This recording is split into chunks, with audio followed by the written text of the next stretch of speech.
La page d'évangile que nous venons de proclamer marque un tournant décisif dans la vie publique de Jésus. Jusqu'à cet épisode, on peut dire que tout s'était bien passé.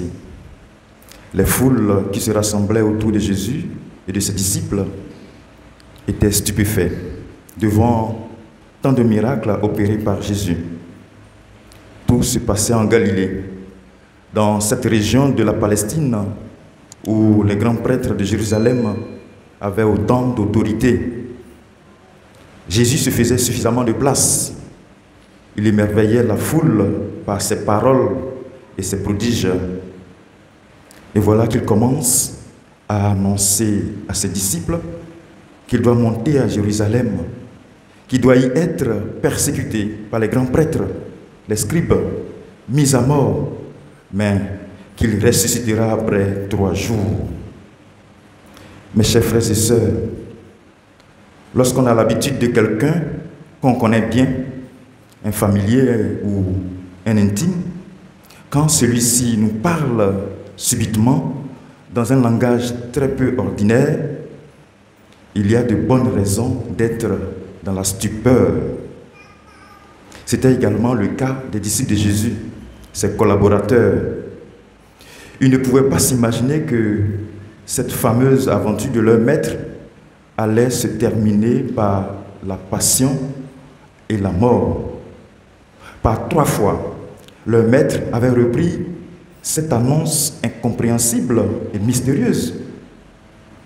Et voilà, à chaque fois, les disciples étaient déconcertés.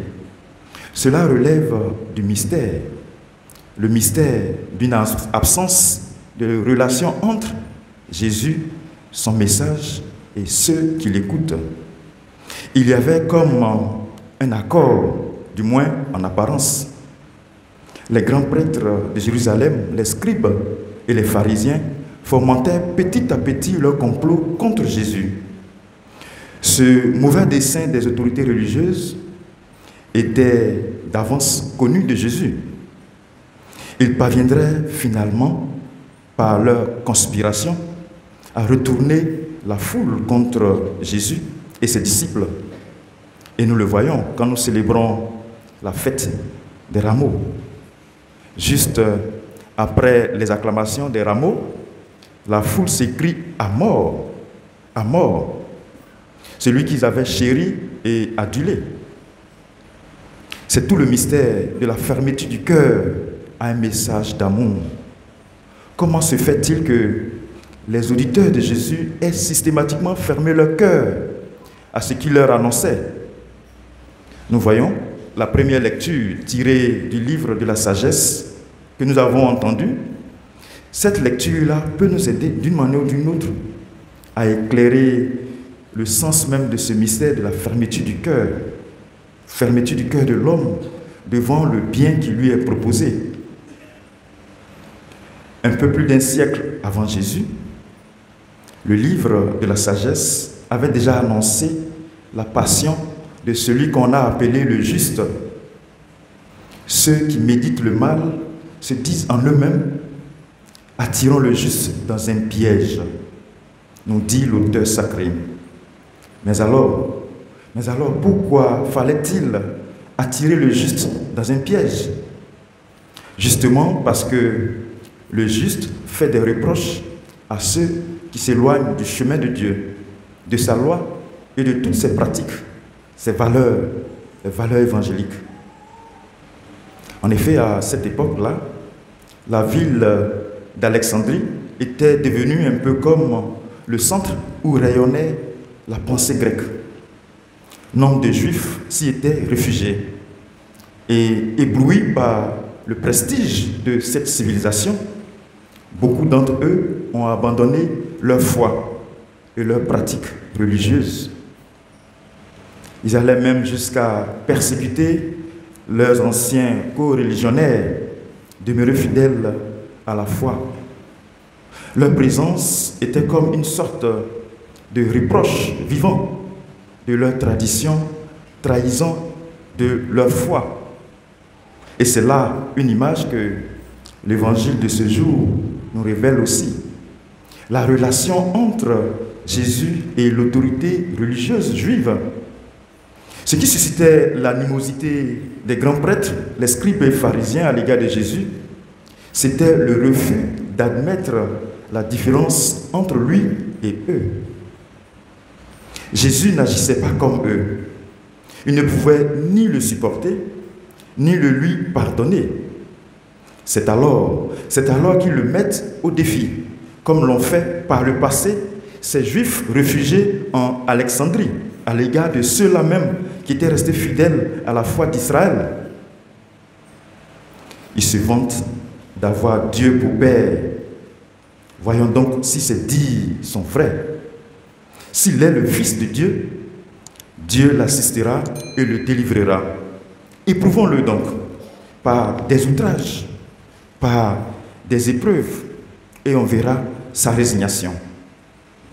Ces paroles annoncées par le livre de la sagesse seront les mêmes que celles des grands prêtres et de la foule lorsque Jésus sera crucifié.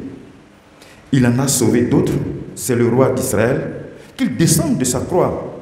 Il a mis sa confiance en Dieu, que Dieu le délivre maintenant. C'est presque une citation littérale du livre de la sagesse. Dieu le délivrera s'il aime, puisqu'il a dit « Je suis le Fils de Dieu ».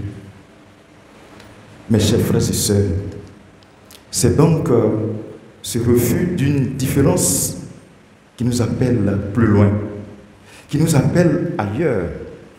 C'est ce refus d'une différence que nous constatons, bien malheureusement.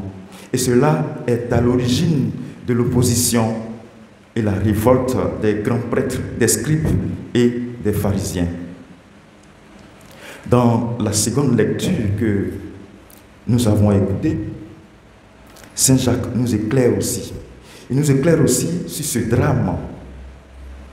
Il nous l'a dit, et vous l'avez entendu, la jalousie et la rivalité mènent à toute action malfaisante. D'où viennent les guerres? D'où viennent les conflits entre vous? N'est-ce pas justement de tous ces instincts qui mènent leur combat en vous-même? Vous êtes plein de convoitises et vous n'obtenez rien. Alors, vous tuez. Ces paroles de Saint Jacques sont d'une extrême force. Extrême force. Vous êtes remplis de convoitises. Vous ne pouvez pas obtenir ce que vous désirez, alors vous tuez. Il me semble qu'il y a lieu ici de prendre conscience de ce que nos désirs, nos convoitises nous poussent inutilement à jalouser l'autre pour ce qu'il est ou pour ce qu'il a et que nous n'avons pas. La jalousie qui naît dans notre cœur, c'est cela même qui nous conduit à la haine, à nous opposer entre nous et alors créer une sorte de guerre froide parfois, à vouloir tuer par des stratagèmes bien masqués. Saint Jacques nous l'enseigne et nous le savons bien. Ce qui est vrai à une petite échelle dans notre cœur l'est aussi au sein des peuples. On se jalouse. Au lieu de voir la richesse de nos différences, nous nous jalousons. Et malheureusement, nous n'avons jamais rien obtenu de bon et de bien, de vrai et de durable. La passion de Christ sera comme le prototype même de toutes ces passions humaines. Le Christ paiera au prix de sa vie en portant sur lui toutes ces haines, ces meurtres, toutes ces oppositions et injustices, conséquences de la convoitise dans nos cœurs, conséquences des désirs mauvais et tous ces instincts dont parle Saint Jacques. Le message de l'Évangile se veut clair. Jésus nous invite à devenir comme lui le serviteur des autres. Ce serviteur qu'il évoque lui-même dans la seconde partie de l'évangile de ce dimanche. Si quelqu'un veut être le premier, qu'il se mette le dernier et soit le serviteur de tous. Ce serviteur, c'est lui-même, Jésus. Il est le serviteur par excellence. Dans un autre passage de ce même évangile de Saint Marc, il nous dira: je ne suis pas venu pour être servi, mais pour servir et pour donner ma vie en rançon. Le service va jusqu'à donner sa vie. Non pas tuer par jalousie, mais donner sa vie pour le service des autres. Cela évoque certainement dans nos cœurs le chapitre 53e du livre d'Isaïe, qui décrit le serviteur souffrant de Dieu, portant sur lui le péché des multitudes et acceptant d'être mis au nombre des criminels pour sauver ceux-là même qui le persécutent. Il porte sur lui le poids de leurs péchés. Jésus, serviteur et serviteur souffrant, nous invite à être les serviteurs les uns des autres, à ne pas chercher à assouvir nos désirs, nos convoitises, nos instincts, mais à nous mettre au service les uns des autres pour que chacun puisse non pas être l'objet de la convoitise de l'autre, mais épanouir sa vérité dans l'amour fraternel, dans l'amour de Dieu. Que ce tournant dans la vie de Jésus, ce moment où l'on passe de l'enthousiasme facile à la critique facile, ce moment où la différence, la jalousie des grands prêtres, la versatilité de la foule vont aboutir à la mort de Jésus sur la croix, que ce tournant nous amène, nous aussi, à accepter qu'il y ait dans notre vie un tournant. Et que nous passions de l'intérêt exclusif, porté à nos besoins, passer de cela à la véritable joie dans l'amour de Dieu. Le Christ nous le confie pour que nous soyons au service les uns des autres. Qu'il en soit ainsi pour chacun, au nom du Père, du Fils et du Saint-Esprit.